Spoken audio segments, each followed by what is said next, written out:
Hello and welcome to a very special episode of Deprogrammed. Today I get to do an in-person interview with Colonel Scott MacLeod. Colonel MacLeod is running for Congress from Texas's 10th District. He is a businessman, he's a former military, he's currently the headmaster at a private Christian school. Your resume is very impressive, and I'm just honored that you have time to sit down with us today. Well, thank you, Keri, and hello to the listeners. Listen, it's a resume that was given to me by the good Lord and by Uncle Sam. I just showed up in the right uniform and did what they told me to do and really lived the American dream. But I am incredibly grateful to our country for giving me the opportunities that I've enjoyed. Can you tell me a little bit about how well, first of all, tell us a little bit about your history in the military, Sure. And then how you ended up as the headmaster of a private school. I like to tell people I are an educator. Do you do luring, quality luring? Sorry. So I spent 31 years in the Army. I started as a private and I retired as a full colonel. Had an amazing career, was blessed with an amazing career. A few highlights, got to command a 1,000-man battalion in Baghdad. Commanded President Trump's first Texas border mobilization here in Texas during his first administration. Got to go to the Army War College. Got to command the 6,000 soldiers and Marines that were in Houston for the Hurricane Harvey response. Wow. And so just had an amazing 31-year career. Got to serve my state and my nation. Grew through that experience. I mean, I am who I am today largely because of the U.S. military. Retired, had two kids in a school up in the Cedar Park area, and I told them I'd go help them for 6 months. That was 7 years ago. Was on 6 months as headmaster, and then you were supposed to leave? I just went there to help for 6 months as an interim head of school. But then COVID hit, and we faced the COVID years together and went through a lot. And I just really fell in love with the students, with the teachers, with the principals, and education, just seeing the importance of what we do for kids. Mm-hmm. Simultaneous to that, while running the school, I was also the CEO of a tech startup company in Austin that provides advanced mixed reality, augmented reality, virtual reality training to doctors, nurses, and emergency medical service personnel. So I ran both organizations for 6 years. That's why I put on 30 pounds and my hair went gray. But yeah, I was very fortunate to get to do that, have those experiences. And when the seat opened, I just thought, wow, this is an amazing opportunity because the current Congressman McCall is retiring, so I'm not having to run against an incumbent, which is really rare.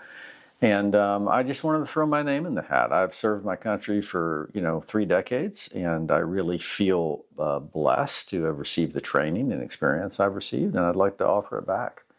I read all those books about our history, and I really believe in the United States, and I believe that there are some great challenges facing our nation, and I want to make sure that my children and maybe one day grandchildren get to enjoy the same opportunities that I did. Mm-hmm. And I'm worried about them not being able to enjoy those same opportunities. Well, speaking of that, your campaign has talked a lot about, I know you focused a lot on the national debt, and I'm wondering, have you found a way to make that interesting to young people? How do you talk to people about how the debt affects our daily lives, like affects the future? Yeah, well, absolutely. And the easiest way is simply to say this: the interest rates that we pay on our car loans and our house loans are impacted by the national debt. Simple as that. Well, so the more debt that is accrued by the nation, the higher the level of interest that markets demand in order to loan us money. And then that has a trickle-down effect all the way from the federal government all the way down to your car payment. Okay? And many Americans don't realize that. The second way is, I don't know if you guys know it or not, but the new average age of a first-time home buyer in the United States is 40 years old. And that's because they can't afford the homes and they can't afford the interest rates that they have to pay on the homes. You said 40 years old. 40. As compared to, what was it, like? I don't know the exact number, but, I think my wife and I got our first home somewhere around the age of 30, 31. We rented up until that time, but now it's taking another decade for young couples to accrue the wealth needed to afford a home. And for most Americans, the home is their number one primary investment, where their wealth goes. So we've seen some recent elections this past November, for example, where it seems that maybe young people who are experiencing this economic hardship that you're talking about are deciding to go down a more radical path. Like in New York City, for example, we saw Mamdani elected, and I know there's been talk in conservative circles about, what is the conservative solution for this economic crisis that we find ourselves in? And what are some of your ideas about what needs to be done? Well, let's start by cutting waste, fraud, and abuse at the federal level. We literally waste or lose billions of taxpayer dollars that just disappear. Okay? So that's the first step. Second is to grow revenue, to encourage small business, to facilitate all the normal Americans like us who are either running businesses in town or they're farmers and ranchers, which is a small business, and to facilitate growth for them. Let me give you a practical example. So the state of Texas, let's just use healthcare as an example of what happens at the federal level. The state of Texas was just awarded a $1.4 billion grant for rural medical health care in Texas. Okay. There's 254 counties in Texas. That's going to be divvied up, right? And it'll be a much smaller number when it arrives at the different counties.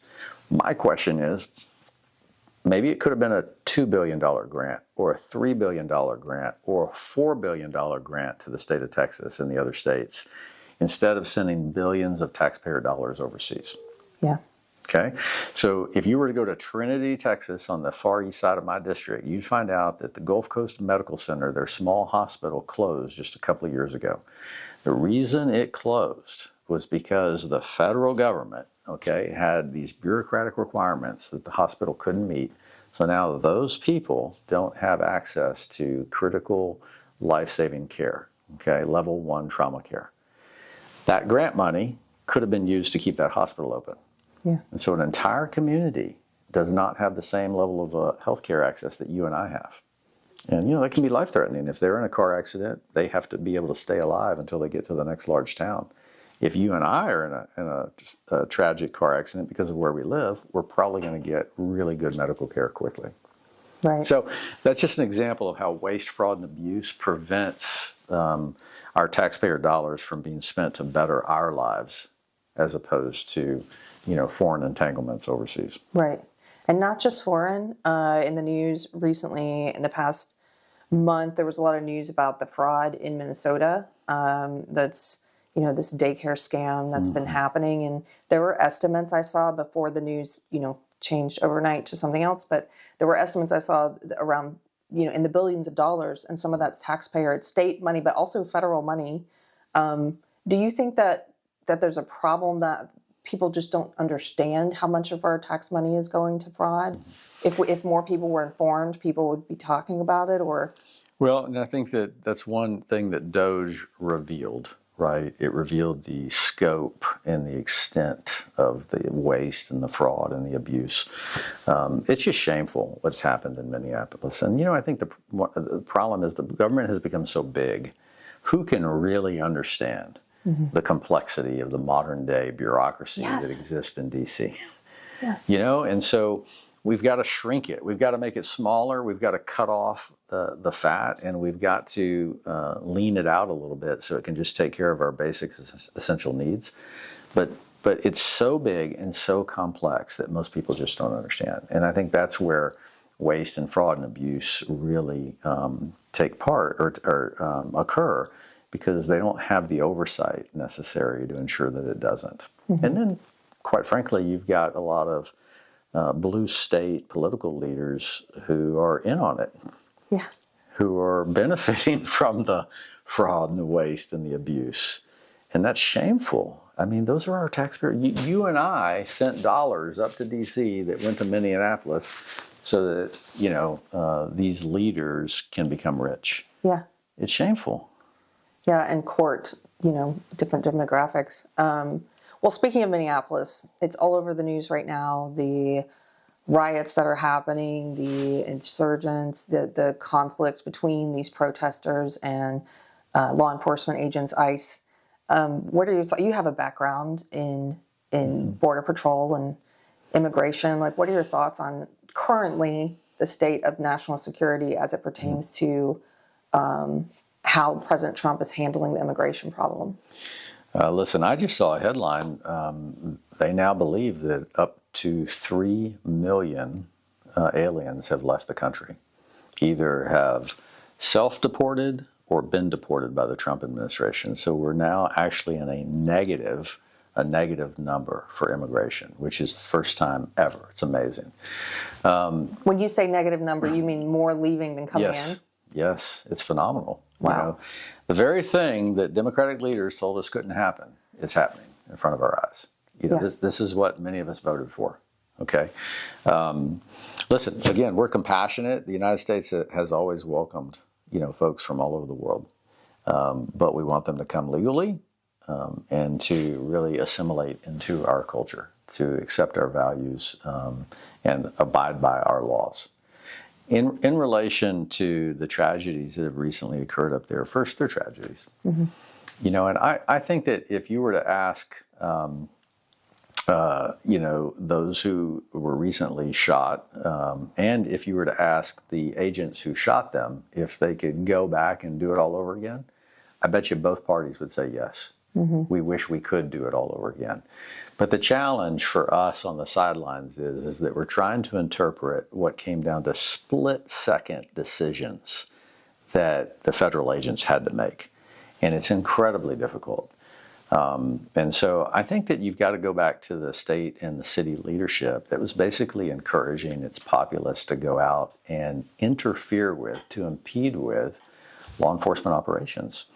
Thank you. And look, we've got a right to protest, but there's a difference between protesting and trying to, spin your car out or block federal agents while they're trying to, do their job, which is how she was shot. Or secondly, to be out in the street and to be constantly involved in a current ongoing law enforcement operation. Mm-hmm. If you want to protest, make sure you're far enough away. Yeah, I've read a lot of the materials from the different quote-unquote rapid response networks that have cropped up in all these different states. And a lot of it, of course, the funding is being tracked to a lot of it coming from the CCP. And some of these groups like Antifa, they're coordinating rapid response in Minneapolis. And they have a website called Crime Think where they put out pamphlets on how to take what they have done in Minnesota and do it in your state. And in their own handbooks online, they're telling people to escalate, to obstruct, to impede. They're scolding their different chapter leaders who discourage violence. And they're basically saying, you should not discourage the violence or the escalation because that's patriarchal to do that. That's patronizing. And so I'm wondering, and I think a lot of conservatives are law-abiding people are wondering, like, at what point are some of these cities, like, I don't want to see Texas ever become one of these states where law enforcement is not allowed to do its job, and where we've changed the culture and to such a degree that we're making victims out of criminals. Yeah. You know what I mean? And we're making criminals out of victims. And so what do you think about, what do you think about our state? What do you think about Austin, like some of these cities, like where the direction it's heading? I think that civic leaders at the state, municipal level, county level are responsible for what their citizens perceive as lawful or unlawful action. So you've got these mayors and these governors, which are basically encouraging their populace to interfere with law enforcement operations. Meanwhile, those same Democratic political leaders are demonizing federal law enforcement. It's a recipe for disaster. I mean, these mayors and governors have a great deal of influence over their population. I would tell you they're directly responsible. Yeah. You know, you see our mayors and governors in red states, as an example, during major catastrophes like a hurricane. What are they doing? They're encouraging citizens to evacuate. They're giving citizens helpful hints on how to prepare for the storm. If that wasn't influential, then why in the world would those governors and mayors be doing that before hurricanes? So these Democratic mayors and governors knew exactly what they were doing. They were inciting a mob mentality against federal law enforcement. And you've got to ask yourself, why? Yeah. Why? It's not respectful to their constituents. It's like using them as cannon fodder, in my opinion. Well, they don't care. They don't care about those people. They didn't even know those people that were killed. No. You know, they're just using them as pawns in their greater game to achieve their democratic objectives. Simple as that. They don't care about those people. And now we've got 2 tragic deaths that have occurred unnecessarily. So I want to switch gears for a second, somewhat related, but with your experience with Border Patrol and enforcing our protecting our borders, what do you know about the cartels, like the influence? How much truth is there to these cartels that are operating in the United States? I have some friends who are more from, I would say, the libertarian bent, and they're telling me things like, "Oh, that cartel doesn't even exist. That's a CIA myth." And this, you know, like they're. So I don't really know what to believe. Like how much of that is true? Yeah, I know. Again, it's another difficult subject, right? You have to kind of have some experience or have studied it. The bottom line is cartels are incredibly dangerous. Incredibly dangerous. Look at how they've brutalized the people of Mexico and Central America. Things happen down in Mexico, just a few miles from the Texas-Mexican border, that are equivalent to things that happened in Iraq. People being beheaded, hung from overpasses, okay? Bodies hung, I mean, just killing on a scale that most Americans could not even fathom. That's the killing on a scale that's equivalent to combat zones in the world, okay? So that's how bad they are, number one. Number two, they've grown rich facilitating, drugs and human smuggling. And so what I would tell people is the plazas or the routes that actually exist along the Mexican and southern U.S. border, every single route is owned by a cartel. It's not your grandpa's border. Nobody just chooses to come across that border. So, these Mexican and Central and South American people are spending their life savings handing that over to the cartels in the hopes of getting in the United States. But it's the cartels that are benefiting from it. And so we know for a fact there's proven evidence of increased levels of extortion and kidnapping and assassination and bribery that are going on in border states and across the United States, but especially in border states, due to the pervasive nature of the cartels. And so let's take public corruption as an example. Listen, I know of multiple examples that occurred while I was on the border, and I know that it's still going on, where federal agents are offered huge sums of money simply to look the other way if a drug shipment comes in. And so once they get a U.S. law enforcement officer to accept that bribe, now they've got them, okay? Or if they convince a mayor or a county judge or any other official to accept that bribe, they've got them. And why do they have so much money? These cartels operate with amounts of funding that are equivalent to international corporations. I'm talking about billions of dollars. And so, one of the threats to Texas is that we have 254 counties, and we have big city police departments like Austin and San Antonio and Dallas. But most of our police agencies are small municipal towns or county sheriff's departments. And they don't have the level of money and manpower that the cartels do. Yeah. And so if you're in a big city and you have the support of the federal agencies like the FBI or the DEA or the U.S. Marshals, you have that backup. But if you're a small town local yokel, you're kind of on your own. And that's where it can get really dangerous for U.S. law enforcement. You're facing these cartels that have a level of funding equivalent to, corporations, millions of dollars for weapons and bribery and sophisticated surveillance equipment and vehicles and networks of people. We know for a fact that there are cartel operatives operating in all of the major cities in Texas, paid for by the cartels in Mexico and Central America. So think about that. In our own cities, they operate. They operate in clandestine networks that move people and drugs back and forth, and weapons. And look, this is the worst part for me that I wish more Americans realized.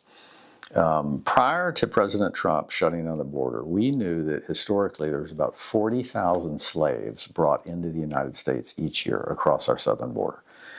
In the year 2026, slaves are being brought into the United States. The majority of them are young men and women, boys and girls, being forced into the sex industry. If that's not a good reason to shut down the border, I don't know what else is. So what Trump has done is he's actually preventing boys and girls from being forced into the sex industry, and he's also saving lives, because we used to find our soldiers would find the bodies of boys and girls, moms and dads that were either preyed upon by the coyotes that were bringing them across, or were left to die because they couldn't keep up. And so there are fewer people dying on the U.S.-Mexican border today than there ever have been because of President Trump's actions. Simple as that. And so I try to offer that evidence to people who get upset about the actions on the border. They don't realize that there are more people alive today than there would have been if the Democrats would have allowed the border to stay open. Yeah. So what are some of your ideas about, you said there's cartels that we know about that are operating in some of these Texas towns, and how the smaller towns who are relying on a sheriff, they don't have the same kind of infrastructure. Like, what are some ideas that you have about addressing that? Well, the first is obviously we've got to level the playing field, and that means fully supporting our federal, state, and local law enforcement with as much support as we can give them. Secondly, we've got to deny the cartels access to what really gives them, what creates what's called the center of gravity, the place from which their power emanates. And their center of gravity is revenue through drug smuggling and human smuggling. So if you take away the revenue, they lose critical capabilities. They lose the ability to have the money to pay off their different networks and to do all the things that they do. So we have to take that revenue source away from them, and that's what shutting down the border does. It takes a huge source of revenue away. Now, they've got deep reserves because they've been making a killing for decades. But if we can deny them access to that funding, then that gives parity between them and the local law enforcement. It's a complex issue, and it's dangerous. They operate without having to follow laws, without having to treat people, according to basic human rights standards. Our law enforcement must abide by our laws. And can't do just anything they want, right? And so they're trying to battle these cartels who can do anything they want. And so, yeah, we it's like fighting terrorists. Yes, it is. And in some ways, they act like terrorists sometimes. What do you think about another controversial recent item in the news? What do you think about us going in and taking out Maduro? And how was that related to the stuff that's happening at the border with cartels, or, there's been a lot of disagreement about it, like with everything lately. Yeah. So at the Texas level, there will be fewer fentanyl pills in Texas this year because of that action. That's great. Simple as that, which means fewer Texans will die of fentanyl poisoning. At the nation state level, we have just denied a nation state in our backyard in the Western Hemisphere to act as a sanctuary for cartels as well as enemies like Iran. So I'm for it. What I also like about what the president did was that he captured Maduro. There was a very small loss of life. He captured him. He brought him back to face trial in accordance with our justice system. I think that's a win. And thirdly, there are no American boots on the ground. Yeah. And so, I think he did a great job with that, and he did it in line with precedent that other Democratic and Republican presidents have also done. So I think we should be happy, and I think, quite frankly, watching tens of thousands of Venezuelans celebrate in the streets is enough for me. Yes, I saw that. Wasn't real complex for them. Yeah, it was not, was it? Yeah. Was it? Yeah, he was very. I was impressed with just how efficient and how fast. I mean, it was like it was over with before they could write their first angry headline. Of course, they did write them, but well, and if I can add, he also brought deterrence back, and it's part of our national security strategy. Unfortunately, we lost that under President Obama and Biden. Mm-hmm. I think our enemies thought they could get away with, threatening the U.S. homeland or U.S. interest abroad. And President Trump has made it very clear that no, if you threaten us, I will take action. He did that in Iran when he took out the nuclear facilities, and now he's acted in Venezuela. And I will tell you, as an Army War College graduate, that's important, that our enemies understand that, yes, we will reach out and touch you if you threaten our homeland and our people. I think a lot of people don't understand, a lot of people on the left anyway, that's where I used to be, that's where I came from. They don't understand the importance of deterrence, as you mentioned, like setting up things that are going to, instead of incentivizing bad behavior, basically say, if you do this, this could happen to you. And I think that's one of the problems that we've been facing in the West for a while, is not understanding that.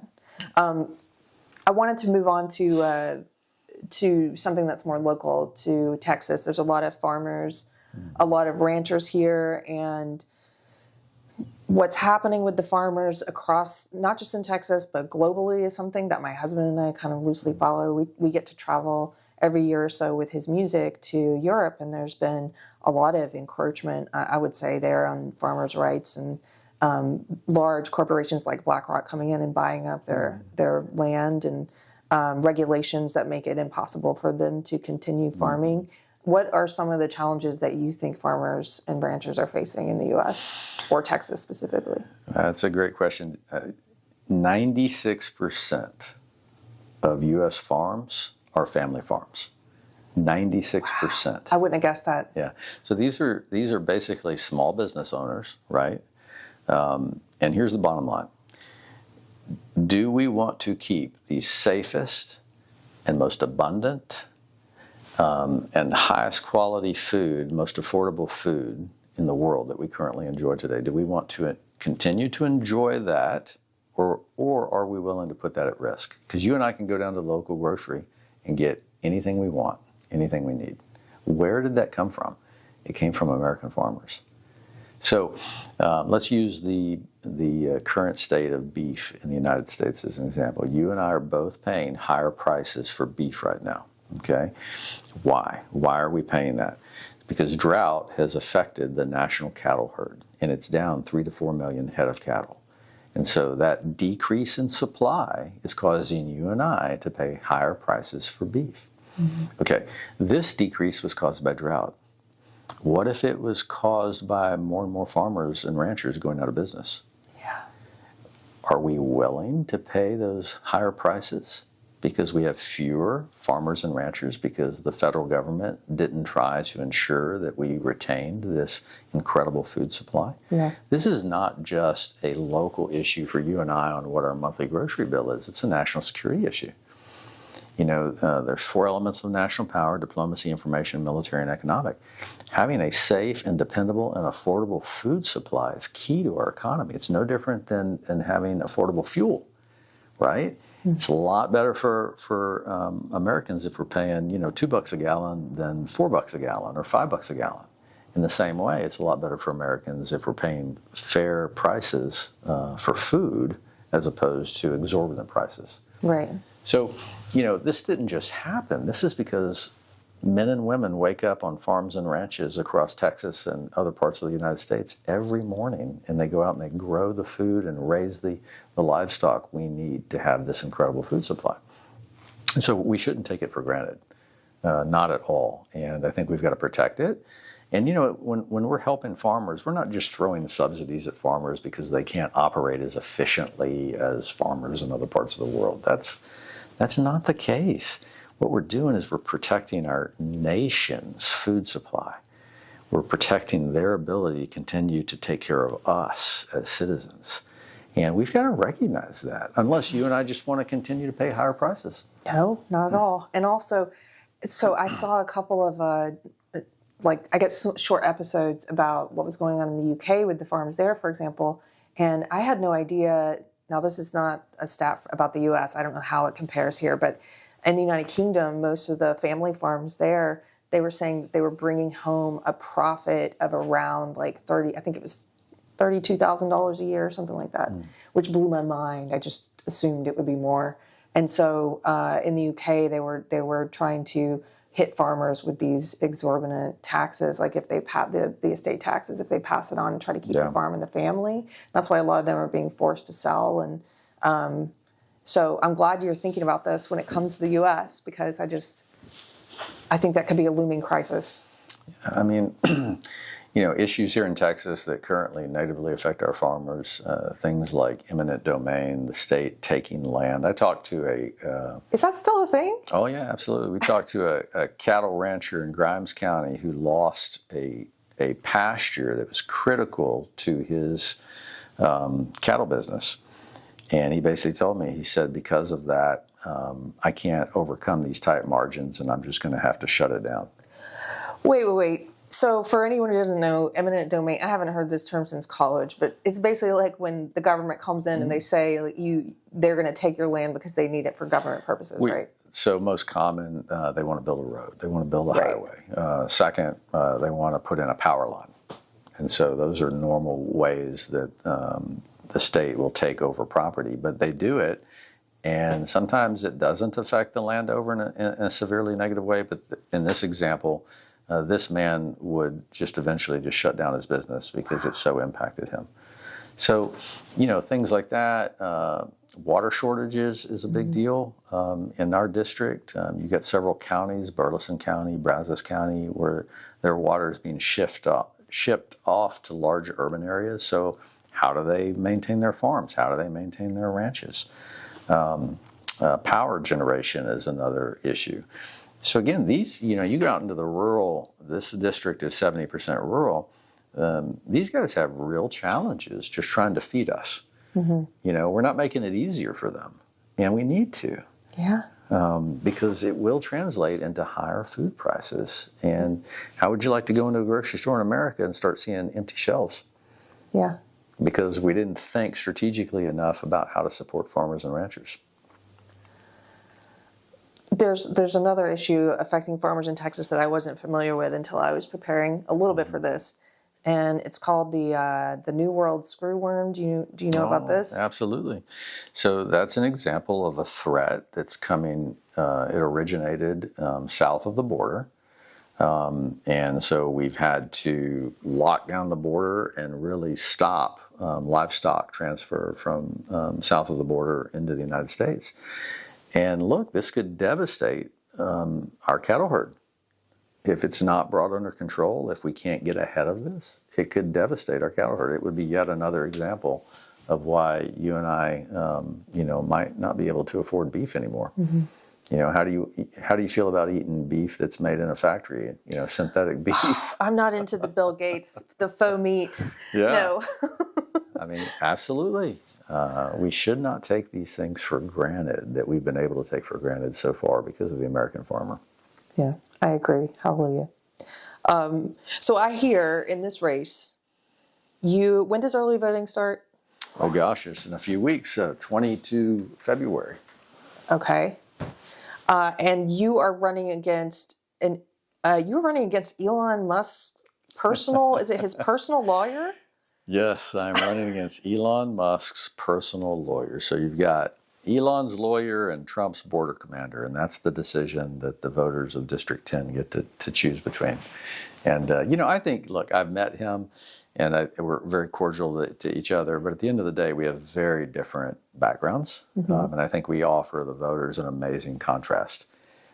in what we bring to the table. And so I think it's a good contrast, and we're excited about that. And my background has really resonated out across the 13 counties that make up the district. And look, I'm nothing special. And I think whoever the voters decide they want to send to Congress will support.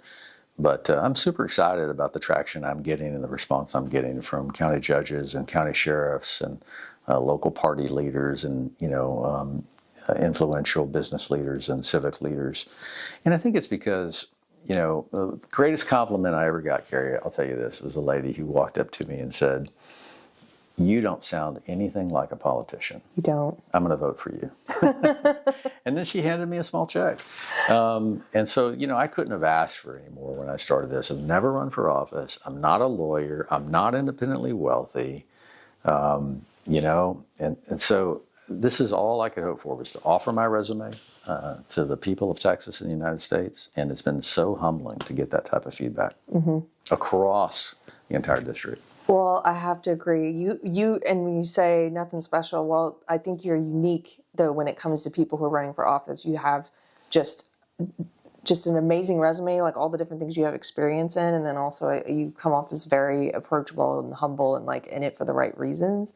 Can you just tell us a little bit about? I know we talked about at the beginning, but just you seem like you're a man who's enjoying the fruits of a life well lived, and so why would you at this time, instead of just relaxing on a beach or on a ranch somewhere, like why would you say, yes, I'm going to go into this fight? Well, my faith drives me to that decision. I believe that we are stewards of the gifts and the opportunities that God gives us, and that it's better to give than it is to receive. And so I think it's incumbent upon us all to offer back to society, to our fellow man. That's how we add value. That's what makes us a great country, is our willingness to give back for the greater good. And so, not to sound overly idealistic, but that was really ingrained into me into my 31-year military career, and watching my mom. My mom had her first child when she was 14 years old. My mom never went past the 8th grade. Early in my life, she supported me and my two sisters as a waitress who worked 2 jobs as a waitress. Those were the only kinds of jobs she could get. And I watched that woman go to work when she was sick. I watched that woman go to work when she was dog-tired. And she did her very best to take care of me and my 2 sisters. Eventually, she would marry my stepfather, and we would go from poverty to middle class. But she left a strong enough impression on me to believe that while I'm not perfect, if I could treat other human beings with dignity and respect, and if I could work my tail off, that this country would reward me, and it has. Yes. And again, I just want my kids to have that opportunity. And I want other people's children to have that opportunity. I want them to realize that we should be a society driven by merit, that we should reward those who work hard, who give back, who serve their fellow man. And I think that's why the country has been the greatest nation that's ever been on this earth, is because we've had a whole country full of people who believed in the Judeo-Christian principles that have guided our nation. And Yes. I think we've got to protect those. We've got to advance those. And I think right now we need leaders who can articulate those. I get so frustrated during each election cycle watching U.S. senators and governors who can't string together three to four coherent sentences about why we should send billions of dollars overseas, or why our young men and women should fight and die in other nations. And to be honest with you, I'm just pretty fed up with the dysfunction that I see in D.C. and the incompetence. And I'm willing to try. That's simple. The voters can choose who they want, but I'm willing to try. Yeah. And that's all I want to do. Amen. I love it. Well, I thank you for being here with us. Just to remind people again, you're running in the 10th district in Texas. The early voting starts on 22 February. So the 10th United States House District in Texas. You can go to my website. It's Scott, my first name's Scott, and it's the number 4, tx.com. So it's Scott4Texas.com. Don't forget, this is a David and Goliath fight. So if your listeners want to send a small contribution to the campaign, we'd really appreciate it, because I am taking on Elon's lawyer. And, he's got more money than the Lord. So I'm surprised he has time to run with all those child custody and paternity suits. I'm kidding. It's just a little joke, people. Yeah. Yeah. But no, you're the David. yeah, trying to be, and would love your support and help. And just so appreciate you having me on and visiting with me today. Yeah. Thank you so much. Good luck. All right. Thank you.